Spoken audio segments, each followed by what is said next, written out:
Hi ఇంకొక కథ చెప్తాను. అనగనగా ఊళ్ళో ఒక పాల బళ్ళ ఇల్లు ఉంది. ఆ పాల బళ్ళ చాలా మూసి ఉంటుంది. కానీ దానికి ఆ ఇంటికి ఎవరు పోడు కూడా ఒక చిన్న పిల్లవాడు చాలా వానికి ఒక 5 ఏళ్ళు ఉండొచ్చు. 5 ఏళ్ళ పిల్లలు అక్కడ పోయి చూస్తే వా ఇల్లు బాగుంది, నేను కానీ సామాన్లన్నీ తీసుకుని అక్కడ వేసేసుకున్నాను. వానికి అమ్మ నాన్న లేదు. అలానే కొన్ని రోజులు హాయిగా చదువుతుంటే ఆ ఇంట్లో ఒకరోజు ఒక జీని ఉన్నాడు. అక్కడ ఒక బాటిల్ ఉంది. ఆ బాటిల్ తీసుకుని పడగొట్టాను. దాంట్లోనైతే ఒక దేవత పిలిచిపోయింది. నీ కోరిక ఏందో చెప్పు, నేను ఏమన్నా అవి నిజం జరగాలి అని అన్నాడు. అలా అన్ని జరుగుతూ ఉంటే ఒకరోజు వాడు ఒక బాండ్లో ఫైట్ చేస్తూ ఉన్నాడు. హాయిగా ఆడుకుంటుంటే ఒక లాకెట్ వచ్చింది. ఆ లాకెట్ నా దగ్గర రావాలి.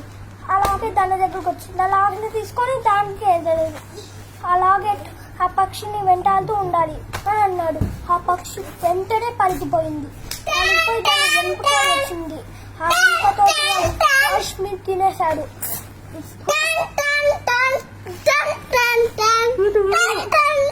మా తమ్ముళ్ళు చాలా అలా చేస్తాను. బాయ్, మీకు ఈ కథ అయిపోయింది.